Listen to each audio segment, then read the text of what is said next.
नमस्कार बच्चों। नव वर्ष की आप सभी को बहुत सारी शुभकामनाएं। आज हम राजनीतिक अभिजन अवधारणा का अध्ययन करेंगे। अभिजन शब्द लोकतंत्र में एक विरोधाभासी शब्द है। यदि इसकी भूमिका और महत्व की चर्चा करें तो हम पाएंगे कि अभिजन किसी भी समाज में वे अल्पसंख्यक होते हैं जो उस समाज में अपना प्रबल प्रभाव और अपनी शक्ति का प्रदर्शन करते हैं। अभिजन प्रत्येक लघु या बड़े समाज की वास्तविकता होती है। अभिजन वे होते हैं जो किसी भी समाज में मूल्यों का सर्वाधिक प्राप्त करते हैं।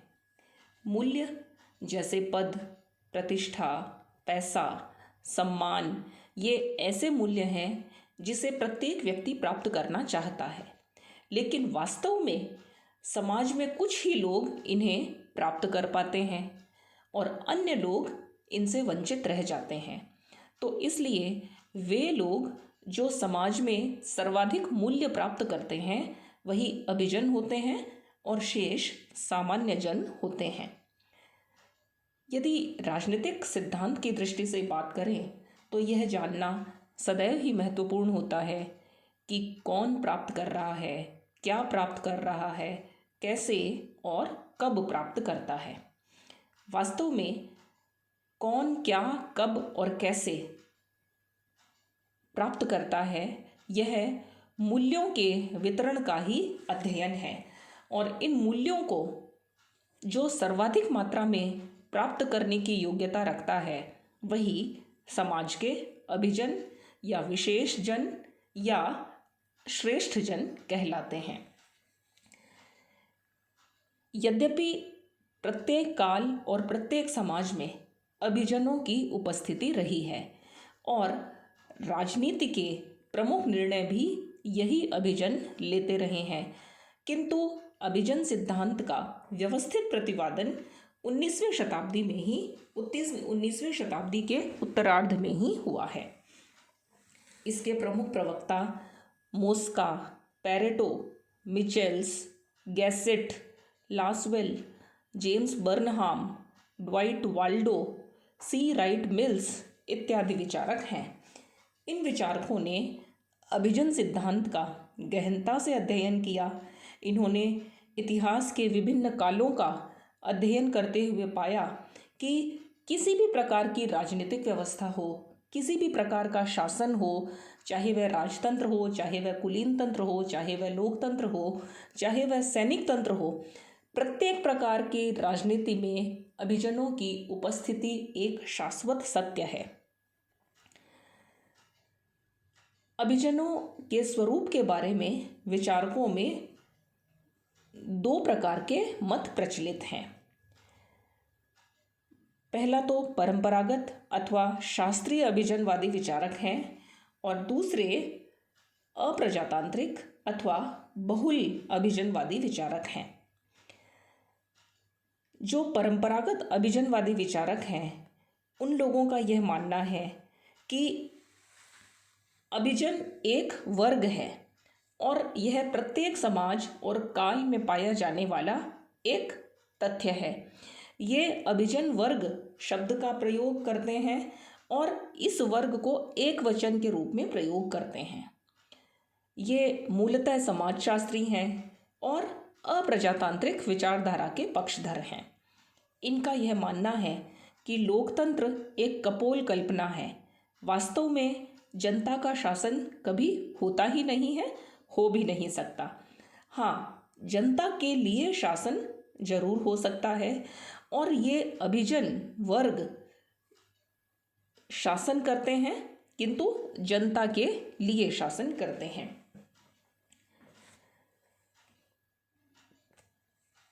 दूसरा वर्ग मूलतः राजनीति वैज्ञानिकों का वर्ग है।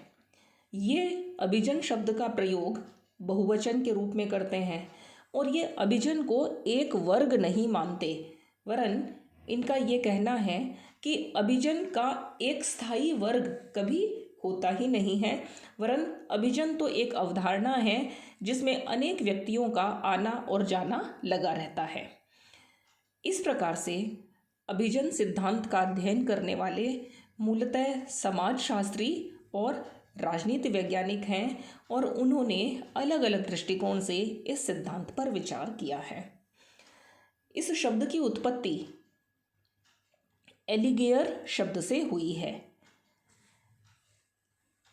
और एलिगेयर शब्द से ही इलीट, जिसे अंग्रेजी में इलीट और हिंदी में अभिजन कहते हैं, और इसी से निकला हुआ शब्द है इलेक्शन। तो इलीट और इलेक्शन ये दोनों ही शब्द एलिगेयर शब्द से निकले हैं, जिसका अंग्रेजी में अर्थ है सिलेक्शन बाय चॉइस अथवा पसंद द्वारा चयन।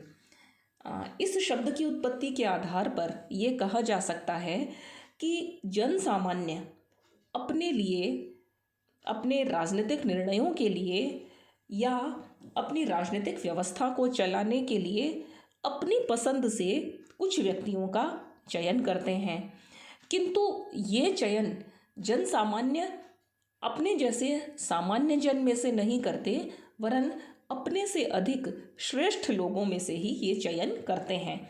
इसलिए जनता स्वयं श्रेष्ठता का चयन करती है और यही श्रेष्ठ जन अभिजन कहलाते हैं।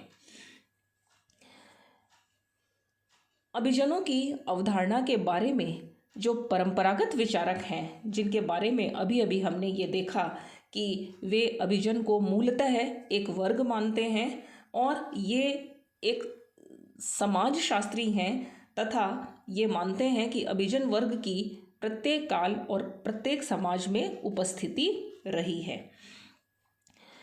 ये परंपरागत अथवा जो शास्त्रीय विचारक हैं उनमें मूलतः पेरेटो, मोस्का, बर्नहाम और सी राइट मिल्स इत्यादि का नाम लिया जा सकता है। पेरेटो ने अपनी पुस्तक लिखी जिसका शीर्षक था माइंड एंड सोसाइटी। यह 1915 से 1919 में यह अस्तित्व में आई। मोस्का की पुस्तक का नाम है द रूलिंग क्लास। ये 1939 में अस्तित्व में आई, द्वितीय महायुद्ध के प्रारंभ होने से पहले। बर्नहाम की पुस्तक का नाम है द मैनेजेरियल रिवॉल्यूशन। यह 1942 में छप करके आई। और सी राइट मिल्स की पुस्तक का नाम है द पावर इलीट। यह 1956 में सामने आई। ये सभी परंपरागत अथवा शास्त्रीय विचारक हैं और ये सभी मूलतः समाजशास्त्री हैं। ये अभिजन को एक पृथक वर्ग मानते हैं और इन सभी के सामूहिक अध्ययन के आधार पर इस अभिजन वर्ग की कुछ विशेषताएं होती हैं। उसकी पहली विशेषता ये है कि प्रत्येक समाज में अभिजन वर्ग की उपस्थिति होती है। ऐसा कोई काल या कोई समाज नहीं रहा जब अभिजन वर्ग अस्तित्व में नहीं था और प्रत्येक समाज के लिए अभिजन वर्ग ही राजनीतिक निर्णय लेता है। दूसरी विशेषता ये है कि लोकतंत्र में यद्यपि नियतकालिक चुनाव होते हैं, किंतु इन चुनावों या निर्वाचनों में जनता अभिजनों में से ही अपने नेताओं का चयन करती है।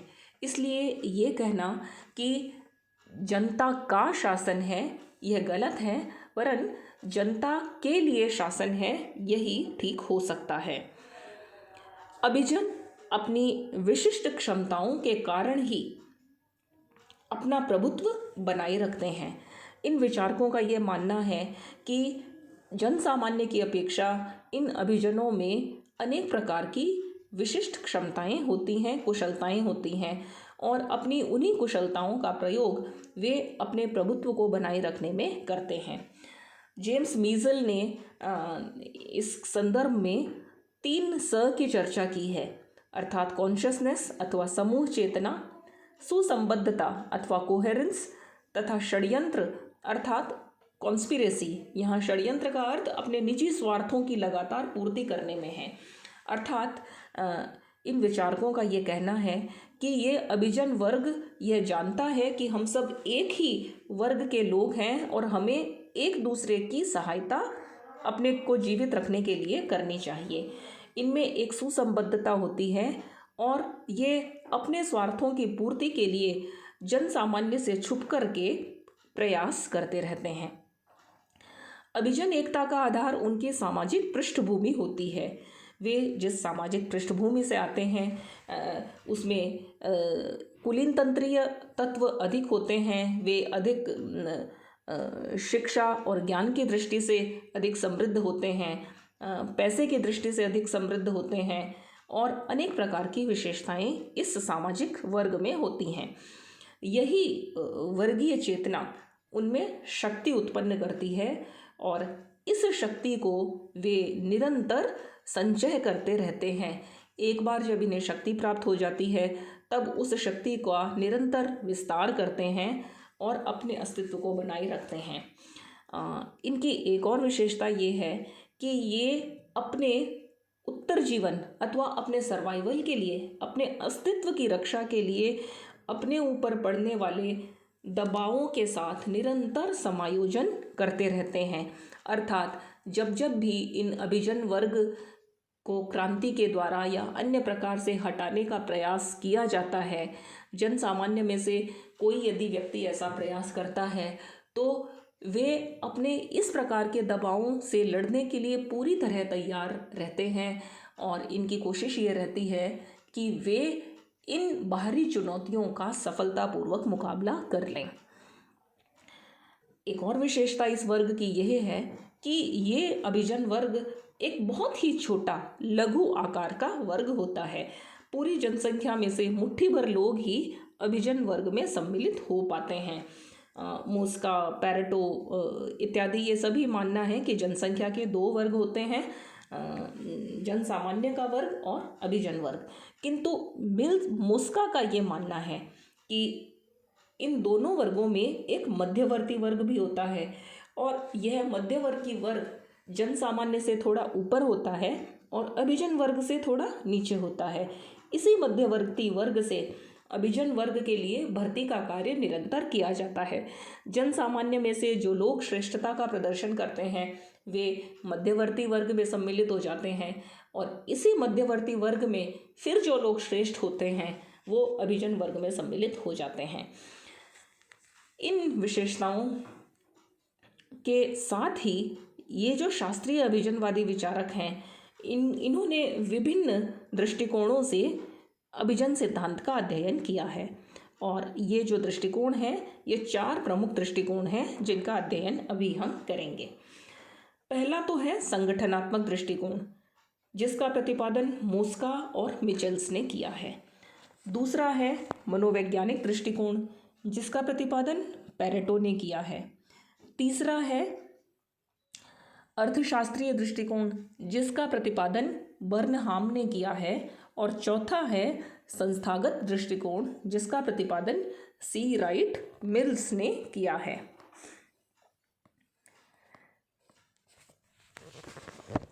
संगठनात्मक दृष्टिकोण का प्रतिपादन करने वाले जो विचारक हैं मोस्का और मिचेल्स, उनका यह मानना है कि सभी राजनीतिक संगठनों में एक सीमित वर्ग का शक्ति के साधनों पर प्रबल नियंत्रण अथवा एकाधिकार होता है। चाहे लोकतंत्र में राजनीतिक व्यवस्था हो या किसी भी अन्य तंत्र में जो राजनीतिक संगठन होते हैं, जो व्यवस्थापिकाएं होती हैं, कार्यपालिका है, न्यायपालिका है, सेना है, इन सभी में एक सीमित वर्ग का ही शक्ति के महत्वपूर्ण केंद्रों पर अपना एकाधिकार होता है। वास्तव में यही शासक वर्ग या रूलिंग क्लास है और अन्य सभी शासित अथवा रूल्ड या जन सामान्य कहलाते हैं। ये जो रूलिंग क्लास है इसे पॉलिटिकल क्लास या राजनीतिक वर्ग भी कहा जाता है। मोस्का के अनुसार अभिजनों की शक्ति वास्तव में उनकी संगठन क्षमता में ही निहित होती है। अर्थात ये अभिजन संगठित स्वरूप धारण कर लेते हैं, एक संगठन का निर्माण करते हैं और जैसा कि एक कहावत भी है कि संगठन में ही शक्ति होती है। तो संगठनात्मक दृष्टिकोण के जो प्रतिपादक हैं उन प्रतिपादकों में मोस्का का शिष्य मिचेल्स, उसने इसका व्यापक तौर पर बहुत ही व्यवस्थित ढंग से अध्ययन करते हुए ये कहा है कि अभिजन नियंत्रण वास्तव में संगठन क्षमता पर ही निर्भर करता है।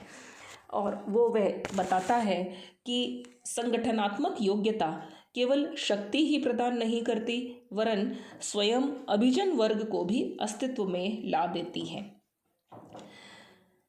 उसका मानना है कि जहाँ संगठन है वहाँ अल्पतंत्र है, अर्थात इसको वह इस प्रकार से समझाता है कि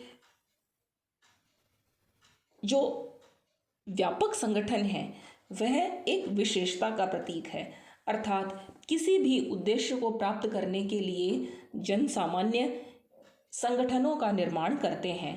किसी भी विशेष उद्देश्य को बिखरे हुए या असंगठित उद्देश्यों से प्राप्त नहीं किया जा सकता। तो जब किसी भी उद्देश्य पर कार्य करना प्रारंभ किया जाता है तब एक संगठन का निर्माण होता है। इस संगठन में बहुत सारे सदस्य होते हैं, किंतु सामान्यतः यह देखने में आता है कि किसी भी संगठन के अधिकांश सदस्य उदासीन होते हैं, तटस्थ होते हैं और प्रायः नौसिखिए होते हैं। वे संगठन की सदस्यता तो ग्रहण कर लेते हैं, किंतु उनके अंदर वह प्रतिभा और वह कौशल नहीं होता कि वे निरंतर अपने नियमित कार्यों को करते हुए भी संगठन के लिए निरंतर काम कर सकें।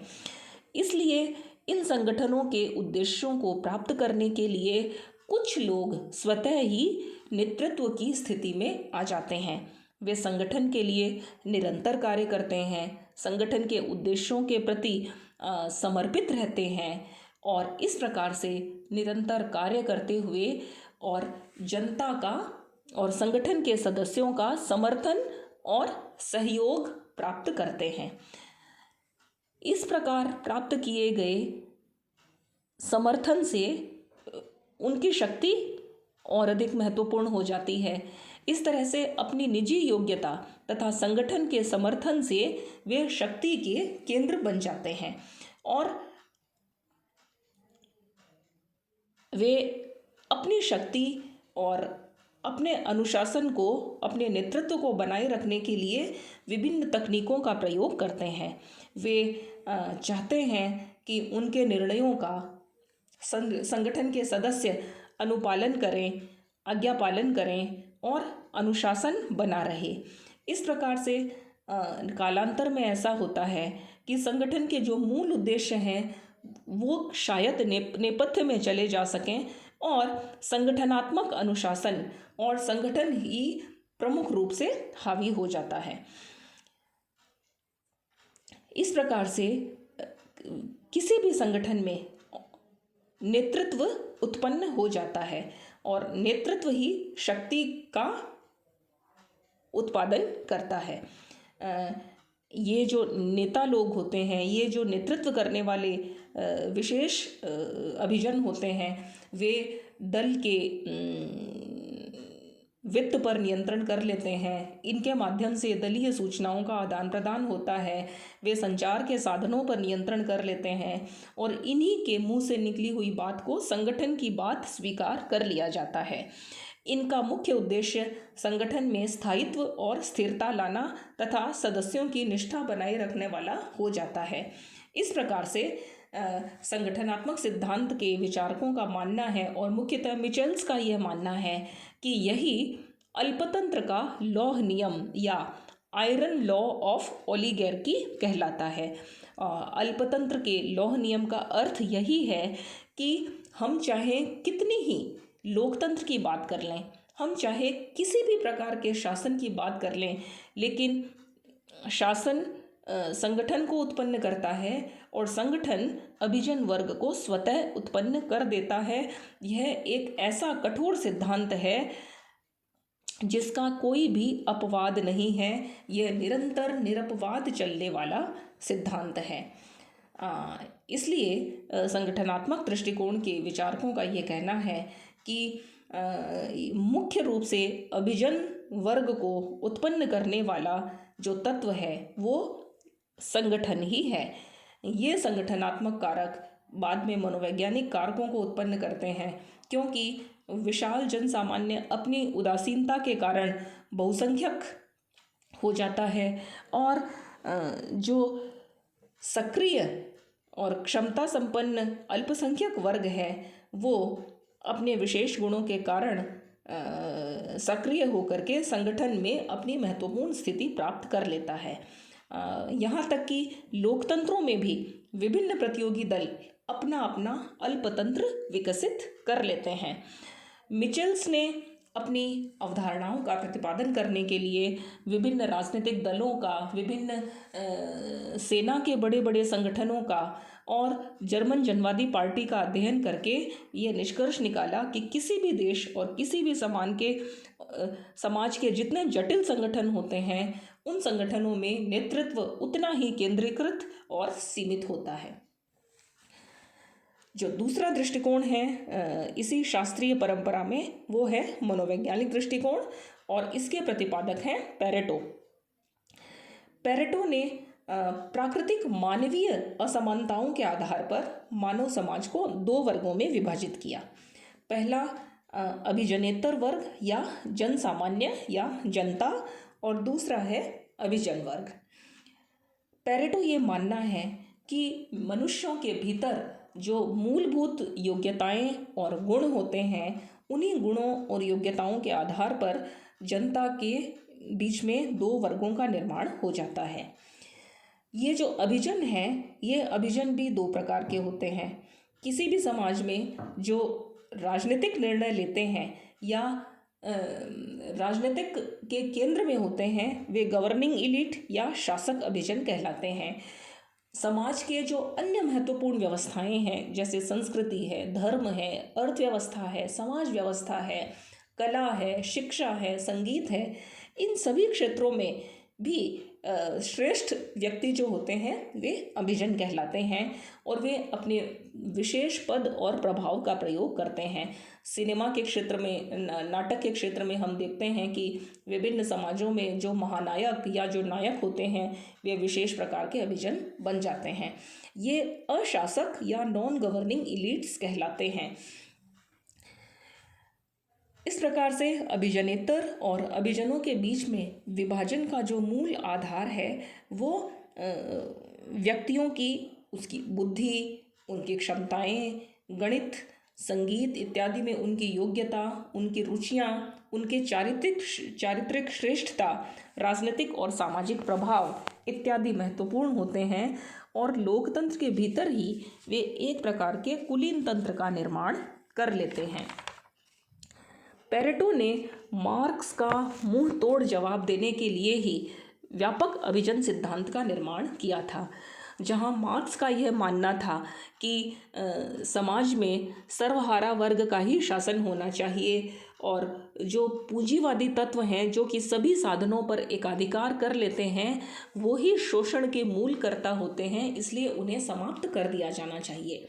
इसी के जवाब में पेरेटो ये कहता है कि ऐसे अल्पसंख्यकों का कभी खात्मा हो नहीं सकता। सर्वहारा जो वास्तव में जन सामान्य का ही दूसरा नाम है उसके हाथ में कभी भी सत्ता नहीं आ सकती, क्योंकि उसमें वो मनोवैज्ञानिक क्षमताएं ही नहीं हैं जो अभिजन वर्ग में विद्यमान रहती है। पेरेटो का ये मानना है कि प्रत्येक काल और प्रत्येक समाज में मनोवैज्ञानिक विशेषताओं के आधार पर ही दो प्रकार के वर्ग हमेशा से प्रचलित रहे हैं और इसका कभी भी कोई अपवाद नहीं रहा है। इन मनोवैज्ञानिक तत्वों को वो योग्यता और गुणों के नाम से प्रकट करता है और उसका ये मानना है कि इतिहास सदैव अभिजनेतर और अभिजनों के मध्य संघर्ष की ही गाथा का नाम है। पेरेटो मनुष्य की जो मूलभूत मानवीय गतिविधियां हैं उन्हें अतर्कपूर्ण और अबुद्धियुक्त स्वीकार करता है। अर्थात पेरेटो का यह मानना है कि सामान्यतः मनुष्यों का व्यवहार है वो सोचा समझा या विवेक बुद्धि के आधार पर नहीं होता, वरन मनुष्य भावनाओं का पुतला होता है और उसके अंदर के जो भाव हैं उन्हीं भावनाओं के आधार पर वह सामान्यतः अतर्कपूर्ण और अबुद्धियुक्त व्यवहार करता है। किंतु इसी अबुद्धियुक्त और अतर्कपूर्ण व्यवहार के ऊपर वह विवेक बुद्धि, इसलिए ये जो अतर्कपूर्ण और अबुद्धियुक्त जो मूल प्रवृत्तियां हैं यह दो प्रकार की होती हैं। एक मूल प्रवृत्तियां प्रत्येक मनुष्य में उस प्रकार की होती हैं जिन्हें संयुक्तिकरण या मेल मिलाप कहते हैं। अर्थात प्रत्येक मनुष्य में कुछ कला, कुछ कार्य कौशल और कुछ इस प्रकार की प्रवृत्तियां होती हैं जिसमें वह समाज के लोगों से अनुनय विनय या मेल मिलाप के द्वारा बिना किसी रक्तपात या बिना खून खराबे के वह समाज में अपना कार्य व्यवहार निकालना चाहता है।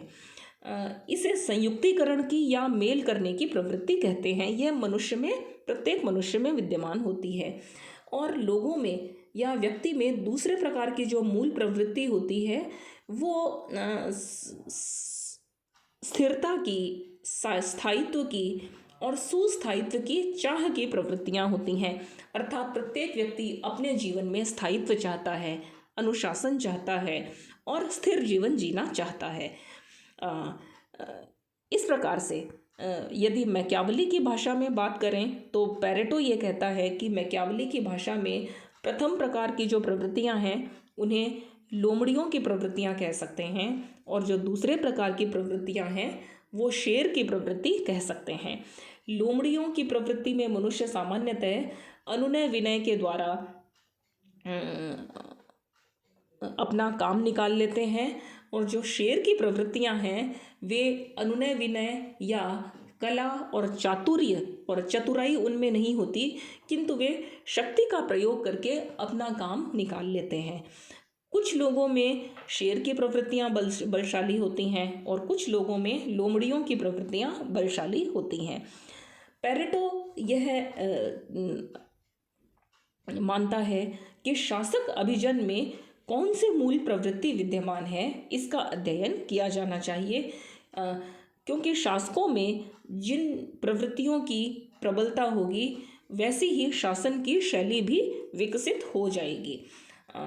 यदि शासक वर्ग लोमड़ी प्रवृत्ति के हैं तो वे सहमति से शासन करेंगे और ये लोग बल प्रयोग से कतराएंगे, वे चातुर्य और चतुराई से अपना काम निकालने में माहिर होंगे। जबकि जो शेर प्रवृत्ति के जो नेता होते हैं जैसे मुसोलिनी है, हिटलर है, ये नेपोलियन है, ये ऐसे नेता हैं जो कि शक्ति के वास्तविक प्रयोग के द्वारा समाज में स्थायित्व, शांति और अनुशासन लाने को प्रश्रय या उसे महत्व देते हैं। पैरेटो का आदर्श इन दोनों ही प्रकार के प्रवृत्तियों के मिश्रण में है, अर्थात शेर और लोमड़ियों के दोनों के गुण शासकों में होने चाहिए, तभी एक श्रेष्ठ अभिजन वर्ग और एक शासकीय अभिजन का निर्माण हो सकता है। तीसरा जो दृष्टिकोण है वो है अर्थशास्त्रीय दृष्टिकोण, जिसका प्रतिपादन बर्नहाम ने किया है।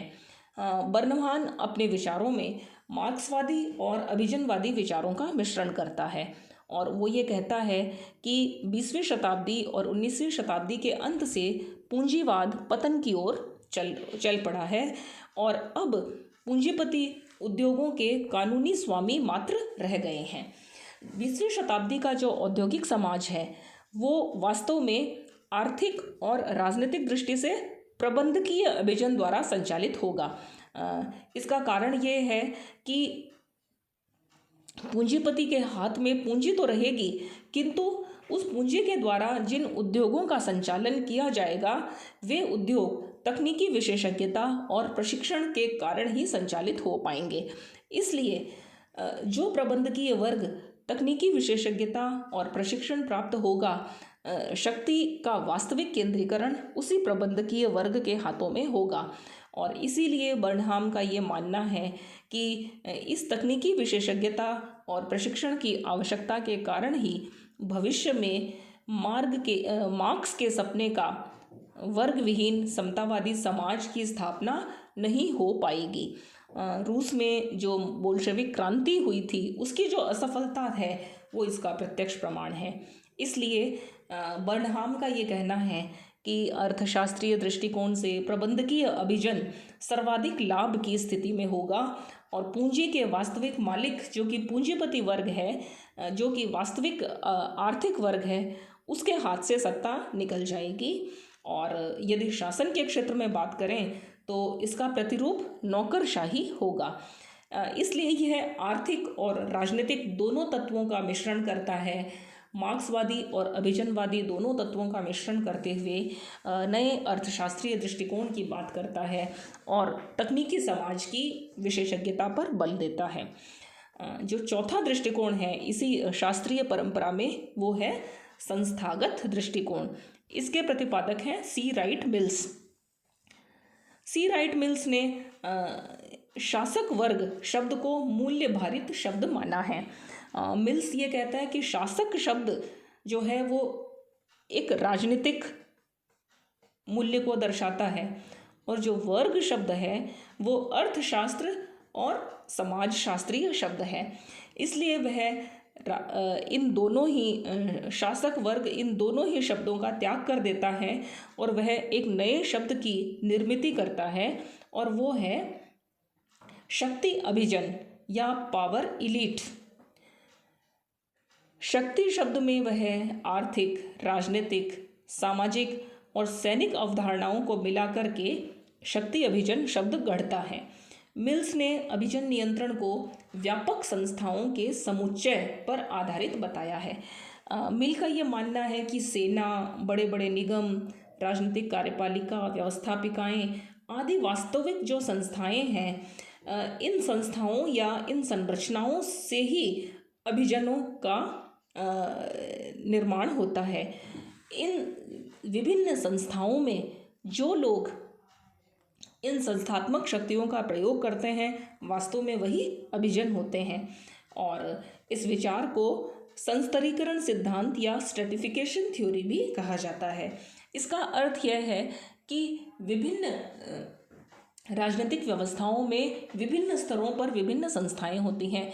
जैसे केंद्र में व्यवस्थापिका, राज्यों में व्यवस्थापिकाएं, छोटे छोटे नगरों या कस्बों की अपनी नगर सभाएं। इन विभिन्न स्तरों पर जो लोग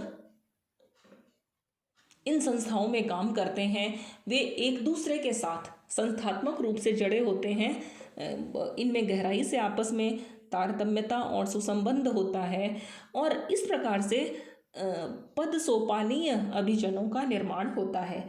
इसलिए जो अभिजन जिस संस्था में या जिस संरचना में कार्यरत होता है उस संरचना के अनुरूप ही एक पद सोपान की व्यवस्था बन जाती है। इसलिए सी राइट मिल्स का ये कहना है कि अभिजनों की उत्पत्ति वास्तव में संस्थाओं के कारण ही अस्तित्व में आती है और वे इन विभिन्न संस्थाओं की आपस में निकटता पर ही इनकी सुसंबद्धता निर्भर करती है। मिल्स शक्ति को वर्गों और व्यक्तियों के बजाय संस्थाओं में निहित मानता है। उसका यह भी कहना है कि अभिजनों को यथार्थ शक्ति की बजाय अंतर्निहित शक्ति से ही अधिक बल मिलता है। अर्थात विभिन्न संस्थाओं में काम करने वाले जो अभिजन हैं वे जब और अधिक योग्यता अपने संस्थाओं में कार्य करते हुए प्राप्त करते हैं तो शक्ति का केंद्रीकरण होने लगता है। और सी राइट मिल्स का ये निष्कर्ष है। अमेरिका की राजनीति का अध्ययन करते हुए उसने देखा कि अमेरिका में किसी भी समय की अपेक्षा आज शक्ति अधिक संकुचित और केंद्रित हो गई है। अभिजन में इतनी अधिक क्षमता और इतनी अधिक शक्तियां आ जाती हैं कि वो विभिन्न प्रकार की नई नई संस्थाओं और संरचनाओं का निर्माण कर सकते हैं। इस प्रकार एक बार जब अभिजन वर्ग का उदय हो जाता है तो वह अपने आप को बनाए रखने के लिए नई नई संरचनाओं का और नई नई संस्थाओं का निर्माण करते हैं, जो उनके बने रहने के लिए एक प्रकार के कवच का कार्य करते हैं। इसी से मिलते जुलते जो विचार हैं वो आर्टेगा वाई गैसेट के हैं। गैसेट ने जन समाजों का सिद्धांत विकसित किया है। गैसेट के द्वारा प्रतिपादित जन समाजों का सिद्धांत यह है कि किसी भी राष्ट्र की महानता उसके अपने राष्ट्र के प्रतीकों का प्रतिनिधित्व कर सकने वाले व्यक्ति का चयन करने में निहित होती है।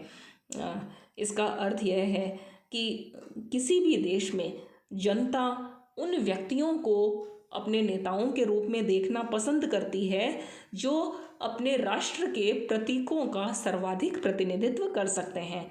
यदि इस उदाहरण को भारत के वर्तमान नेतृत्व पर लागू किया जाए तो हम देख सकते हैं कि भारत का नेतृत्व आज नरेंद्र मोदी के हाथ में है और नरेंद्र मोदी राष्ट्र के प्रतीकों का बहुत ही बेहतरीन तरीके से प्रतिनिधित्व करते हैं और इस प्रकार से जन समर्थन प्राप्त करते हैं।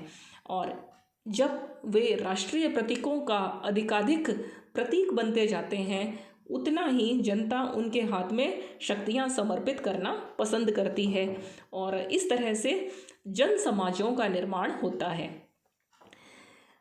इस तरह से इस शास्त्रीय परंपरा का प्रतिनिधित्व करने वाले ये जो 4 दृष्टिकोण हैं, यद्यपि इनमें दृष्टिकोणों का फर्क है, किंतु ये सभी विचारक मूलतः अभिजन को एक संकुचित वर्ग के रूप में ही अध्ययन करते हैं। इनका यह मानना है कि अभिजन एक ऐसा स्थायी वर्ग है जो खुला हो सकता है, किंतु एक बार अभिजन वर्ग में सम्मिलित होने के बाद अभिजन सदैव ही इस बात को अपनी स्थिति को बनाए रखने के लिए सफल हो जाते हैं और वे जन सामान्य पर अपना प्रभुत्व बनाए रखने में सफलता प्राप्त करते हैं।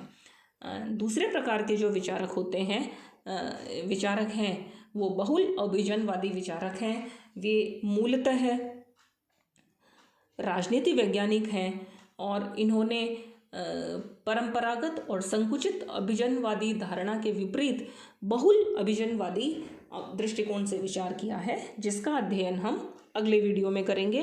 धन्यवाद।